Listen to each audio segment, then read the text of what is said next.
დავბრუნდი ჩვენ პირდაპირ ეთერში რეკლამის შემდგომ, რა თქმა უნდა, შეგახსენებთ, რომ დღეს ჩვენი სტუმარი გახლავთ საქართველოს ჩოგბურთის ნაკრების გუნდის კაპიტანი, ქალბატონი მაკა ჩახნაშვილი, განვაგრძოთ საუბარს. ქალბატონო მაკა, როგორც მოგეხსენებათ, ჩვენთან საქართველოში გამოჩენილი სპორტსმენები კიდევ ერთხელ აღნიშნა ყოველთვის იყო, თუ იგეგმება ჩვენი გამოჩენილი ჩოგბურთელების ტურნირები? აუცილებლად, იმიტომ რომ როგორც აღნიშნე, ეს დევისის თასი ტარდება მარტში 4-დან 6 მარტამდე და შემდეგ მათ ეს ჩვენი ჩოგბურთელები თითქმის ყოველ კვირა თამაშობენ საერთაშორისო ტურნირებს საზღვარგარეთ, რომელიც თვითონ გეგმავენ ამას და ამიტომ ბასილაშვილი ასეულთან ძალიან ახლოს არის და ითამაშებს ალბათ Indian Wells, Miami-ის ძალიან დიდ ტურნირებს კი და შეუძლია რომ გულშემატკივარმა კი თვალი ადევნოს.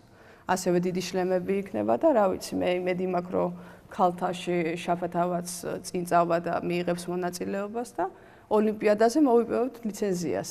ასევე ბასილაშვილს ძალიან დიდი შანსი აქვს, დიახ, ძალიან დიდი შანსი აქვს ლიცენზიის მოპოვების და ასევე არც ქალებს გამოვრიცხავდი მათაც. მე ვიტყვი რომ შაფათავას და კალაშნიკოვა 60-შია უკვე წყულში და ძალიან დიდი შანსი აქვს ჩემი აზრით რომ ლიცენზია მოიპოვონ.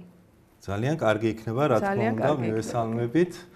რა ასაკიდან შეუძლია მშობელს სპორტის ამ სახეობაზე, რასაც ჩოგბურთი ქვია, მიიყვანოს ბავშვი?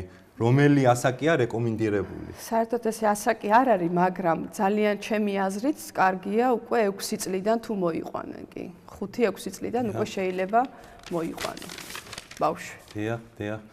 აი ზოგადად ჩვენ რო განვარცოთ საუბარი ქართულ ჩოგბურთზე, ჩვენ ვიცით რომ კორტები გაიხსნა ხო თბილისში? გაიხსნა, დიახ, ზიურის კორტები. დიახ, და ძველ კორტზე რა სიტყვით ლეილა მესხის სახელობის აკადემია არსებობს, დიახ, მომქმედია, როგორც იყო ის. ისევე არის კი, მართავს საერთაშორისო ტურნირიც აქვს ახალგაზრდებში 16 წლამდე და რა ვიცი, კი, არის ჩვენ მარტო ეგ არა გვაქვს. არის რამოდენიმე კლუბი საქართველოში, რომელიც ფუნქციონირებს თბილისში, რომელიც ფუნქციონირებს და ტარდება ღონისძიებები და შეჯიბრებები. მაგრამ მასშტაბური არის მზიური, სადაც ახალგაზრდული ოლიმპიადა ჩატარდა, დიახ, რომელიც მართლა ძალიან მაღალ დონეზეა აშენებული და ძალიან მაღალი დონის კორტებია. დიახ, რა თქმა უნდა, რაც უფრო კორტები შემოგვემატება საქართველოში, მით უფრო უკეთესია, რა თქმა უნდა, ჩვენ როგორც ვიცით, ჩემი აზრით განვიცდით, ხო, კორტებს არ არის, ხო? ინფრასტრუქტურას განვიცდით, კი, რაც უფრო მეტი იქნება. აი, ეს არის მოსალოდნელი, რომ სხვადასხვა რეგიონებში გაიხსნას კორტების სავარჯიშო პირობები კიდევ ერთხელ დაუკვირდეთ. ეგ აუცილებელია, მაგრამ კი, აუცილებელია ნამდვილად, რომ განავითარო ინფრასტრუქტურა. ბაზები, კი, აუცილებელია რეგიონებში, კი და რა ვიცი. ჩვენ გეგმავთ, რომ განვითარდეს, მაგრამ კიდევ ერთხელ აღნიშნავ, რომ ეს უკვე სახელმწიფოს ინტერესებიც უნდა იყოს, იმიტომ რომ მარტო ფედერაციისთვის ძალიან ხარჯი ამოუდგება ამ სპორტის სახეობას. ძალიან ცოტაა კარიელ ხეჩიკაშვილი, რა თქმა უნდა. ძალიან კარგი იქნება, იმიტომ რომ სხვანაირად ჩოგბურთის განვითარება ძალიან რთულია თუ არა რეგიონებიდან.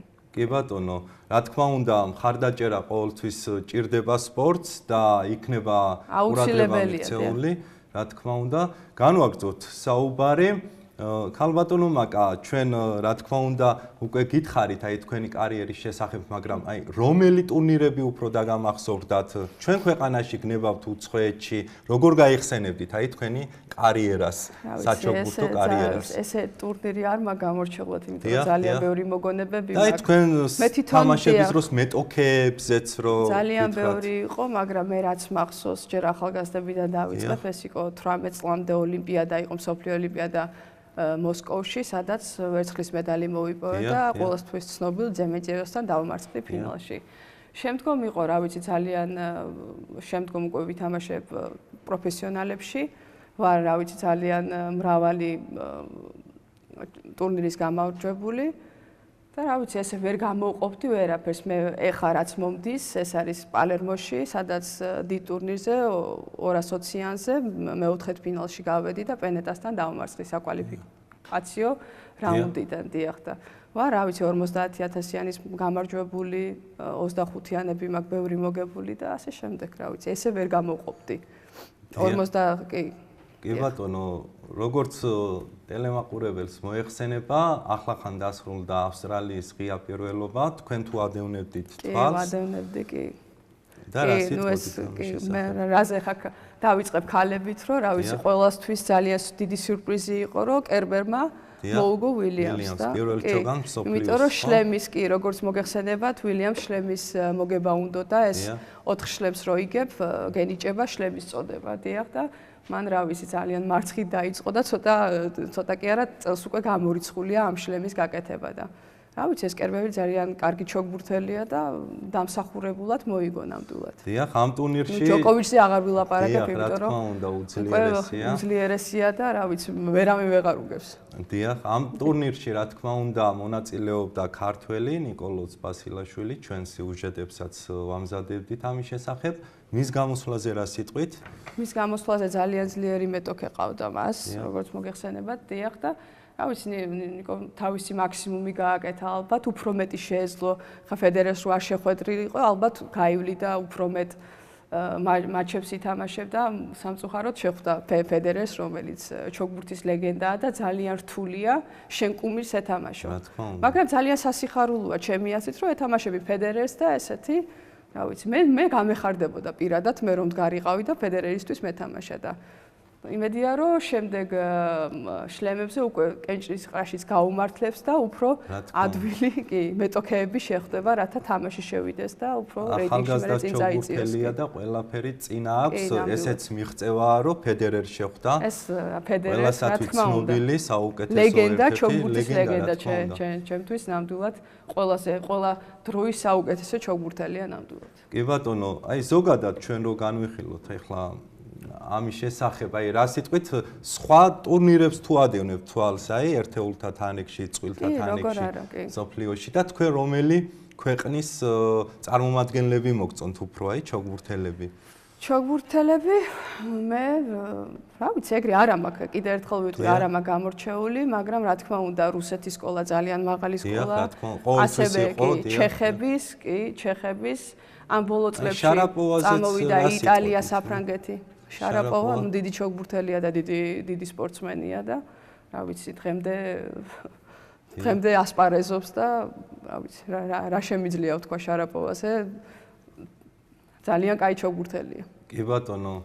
ალბათონო მაგა ჩვენ დაუბრუნდეთ ქართულ ჩოგბურთს.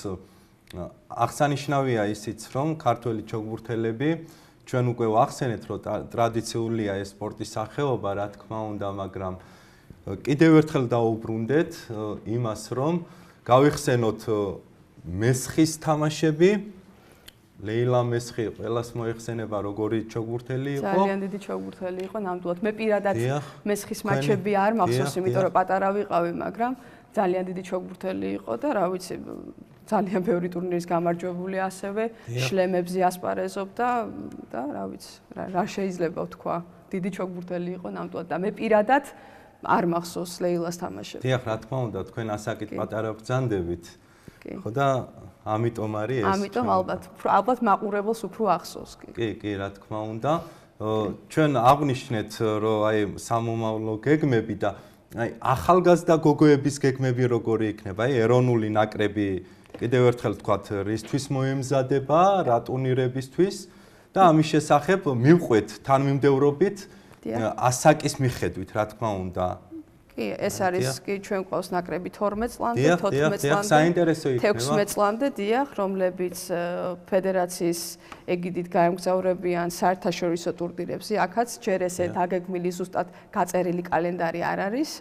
საქართველოშიც გეგმავთ საერთაშორისო ტურნირებს ახალგაზრდებში 16 წლამდე და 18 წლამდე. მაგრამ ერთი არის, აი მეწეღან აღვნიშნე, რომ ახალგაზრდა გოგოება 16 წლამდე ფინალურ ეტაპში გავიდნენ, დიახ, სადაც ჩეხეთში 19-დან 21 თებერვალს მიიღებენ მონაწილეობას კი. მსოფლიო ევროპის გუნდურ შეჯიბრებებზე. დიახ, აი ზოგადად პატარა ბავშვთა ჩემპიონატებს, ტურნირებს თუ ადევნებთ თვალყურს შეძლების დაგვარად კი, როგორც ვაჟთა, ასევე შეძლების დაგვარად, დიახ, შეძლების დაგვარად, რაც საქართველოში ახლა მათ თავისი მწვრთნელები მიყვებათ ხოლმე, ან გუნდის კაპიტანი და კი. შეძლების დაგვარად კი. ესეც საინტერესო იქნება ტელემაყურებლისთვის, როგორი თაობა არის და აი დღევანდელი მდგომარეობა როგორია მსაჯების მიმართ, რა თქმა უნდა. ჩვენ ყავს საჯები. საერთაშორისო დონეზე ჩვენ საჯები ჯერჯერობით მე რამდენადაც მახსოვს არ მინდა ახლა შეცდომაში შევიყვანო არ ყავს, მაგრამ ფედერაცია მუშაობს ამაზეც და მალე გვეყოლება იმედია და რა ვიცი, საჯების მხრივ ცუდად არ ვართ, იმიტომ რომ მოდიან, უნდათ სხვათა შორის, იმიტომ რომ უნდათ მე ვიცი რომ რა არის რამოდენიმე მოწადინებული ახალგაზრდა, ვისაც უნდა ამ საჯობა გააგრძელოს კი. და რა ვიცი, ყველანაირად გვერდში ფედერაცია უდგას გვერდში, რომ ეს ლიცენზია მოიპოვონ, რათა საერთაშორისო დონეზე გავიდნენ უკვე. რა თქმა უნდა. ჩვენ ყველას გვახსოვს დინამოს კორტები, აი ეს ფუნქციონირებს ეს კორტები? კორტები აღარ არსებობს, თქვენ გახსოვთ, მანდ ახლა იუსტიციის სახით დგას და რა ვიცი. სამწუხაროა. ძალიან სამწუხარო. იმიტომ რომ დინამოდან მოდიოდა მთელი რიგი ეს ისტორია იყო, საქართველოს ისტორია იყო, ჩოგბურთის ისტორია მოდის მაქედან ნამდვილად და რა ვიცი. ძალიან სამწუხარო ფაქტია, რომ დინამოს კორტები აღარ არსებობს. მეც მან დავიწყე პირველად, მან მივედი და მან დავიწყე ჩემი ჩოგბურთის კარიერა. დიახ, ქალბატონო მაკა, ჩვენი გადაცემა უკვე დასასრულისკენ მიდის. აი, რას ეტყოდით ტელემაყურებლებს იმის თაობაზე, რომ ჩვენ რა თქმა უნდა პატარა ბავშვებიც გვიყურებს და აი სპორტსმენები რო გამოვიდნენ, აი ჩოგბურთელები, აი რას მოუწოდებთ? მოიყვანონ, ჯერ პირველ რიგში მოიყვანონ ბავშვები. დიახ. რა ვიცი, თქვენ როგორც პოპულარული და ცნობილი ძალიან დიდი შრომაა საჭირო ჩოგბურთისთვის კი უნდა იშრომონ ბავშვებმა და რა ვიცი ძალიან კაი სპორტის სახეობაა ჩოგბურთი და დაფასებული ასევე და რა ვიცი ლამაზი სპორტის სახეობაა ბავშვები და რა ვიცი ძალიან ლამაზი სახეობაა და საერთოდ ზოგადად სპორტი კარგია კი რა თქმა უნდა და ასახელეთ და გაიზარდეთ ჩემპიონები. დიახ, დიდი მადლობა ქალბატონო მაკა სტუდიაში მობრძანებისთვის. ჩვენ კი ტელემაყურებლებო, ძვირფასო ტელემაყურებლებო, გადაცემა სპორტის დრო დასრულდა, რომელსაც გადაცემის წამყვანი და ჟურნალისტი ლაშა გიორგობიანი უძღვებოდი. შეგახსენებთ, რომ სპორტის დრო სტუმარი გახლდათ საქართველოს ჩოგბურთელთა ეროვნული ნაკრების კაპიტანი, ყველასათვის ცნობილი მაკა ჩახნაშვილი. ჩვენ ერთმანეთს ეთერში შემდეგ ხუთშაბათს შევხვდებით, სპორტის დრო თქვენთვის მუშაობს. დიდი მადლობა რომ გვიყურებდით, კარგად ბრძანდებოდეთ, ჩვენ კი ახლა გიტოვებთ ჩვენს მიერ მომზადებულ სიუჟეტებს. კარგად ბრძანდებოდეთ. რამდენიმე დღის წინ ახალი სპორტის სასახლის დერეფანში საქართველოს ხელბურთის ფედერაციამ, რომლის პრეზიდენტი ზურაბ კაკაბაძე გახლავთ, საქართველოში გასამართი მასშტაბური ღონისძიებების ლოგოების და სპორტსმენების ეკიპირების გამოფენა მოაწყო. გამოფენა საქართველოს სპორტისა და ახალგაზრდობის საქმეთა მინისტრი ბატონი ტარიელ ხეჩიკაშვილი დაესწრო.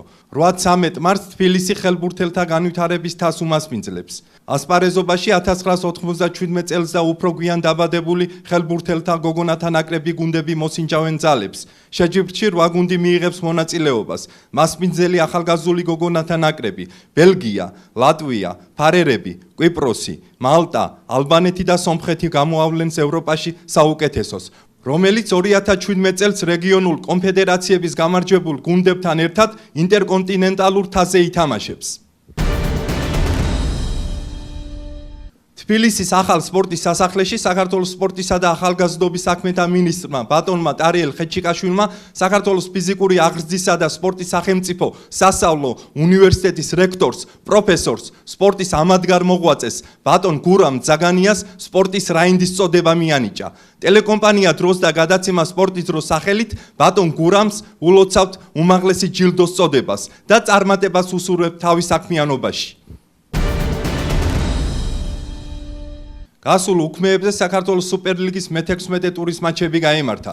თბილისის ახალ სპორტის სასახლეში 2 მატჩი შედგა. ოლიმპის საკალათბურთო კლუბ სოხუმს დაუპირისპირდა. თამაში ვაჟა კვარაცხელია შეგირდების უპირატესობით წარიმართა და მათივე გამარჯვებით ანგარიშით 74-64 დასრულდა. ზღვისპირელთა შემადგენლობიდან საუკეთესო იყო საქართველოს ეროვნული ნაკრების წევრი ლევან ფაცაცია, რომელმაც დუბლი შეასრულა. მეტოქის კალათში 17 ქულა ჩააგდო და 11 ჯერ მოხსნა ბურთი. თბილისელთა რიგებიდან რევაზ როგოვა გამოირჩეოდა, რომლის ანგარიშია 18 ქულა. ვიცოდით, რომ დღეს იქნებოდა რთული თამაში, რომ ოლიმპია, ძლიერი გუნდია და მომზადებული საკანონოდ გაილეგიონერებით დამატებული ყავს კარტული მარვალავა თამაში და ამიტომ ველოდებს და მომავალ თამაშებზე რა სიტყვები? ეს მოგება გვინდა და ხაერი მორიგ თამაშებისთვის როგორ ემზადები? მოიდი ახლა ვემზადებით აკადემია რომელიც გაძლიერებულია და დღეს სპილ ლიგაში არ არის პროლოგული და ყველა ძლიერია აკადემია მიყო თამაში ქუთაისში თამაში ამიტომ ველოდებით დაძაბულ თამაშს რუსთავი დინამოსთან ანგარიშით 60-68 დამარცხდა. მოულოდნელი შედეგები დაფიქსირდა რეგიონებში. ბათუმსა და ქუთაისში გათამაშების ლიდერმა დავით უსტიაშვილის ბათუმმა მოძლიერებულ მგზავრებთან 71-74 წააგო. ხოლო ქუთაისმა ჩემპიონატის აუთსაიდერ აკადემიასთან დათმო შეხვედრა მინიმალური სხვაობით 83-85. მორიგი ტურის მატჩები 13 ფევრალს უნივერსიტეტის ქუჩაზე მდებარე ახალ სპორტის სასახლეში გაიმართება. ოლიმპი ბათუმს უმასპინძლებს. დინამო მგზავრებს შეხვდება. აკადემიას მეტოქე სოხუმი იქნება. შეხვედრები 14 საათიდან დაიწყება. ნაციონალურ საკალათბურთო ასოციაციაში მორიგი მატჩები გაიმართა. ზაზა ფაჩულიას დალას მავერიქსი იუტა ჯაზს შეხვდა და სამწუხაროდ ოვერტაიმში წააგო 119-121. აღსანიშნავია, რომ დალასი 15 ქულით უგებდა მეტოქეს. საქართველოს ნაკრების ცენტრი ტრადიციულად სასტარტო ხუთეულში იყო. პარკეტზე 41 წუთი იმყოფებოდა, ფაჩულიას მონაგარი ასეთია: 7 ქულა, ამასთან 11 მოხსნა. 29 გამარჯვებითა და 26 მარცხით დალასი დასავლეთ კონფერენციაში მე-6 ადგილზეა. დღეს გამთენიისა შემდეგი მატჩები გაიმართა. გაგაცნობთ შედეგებს.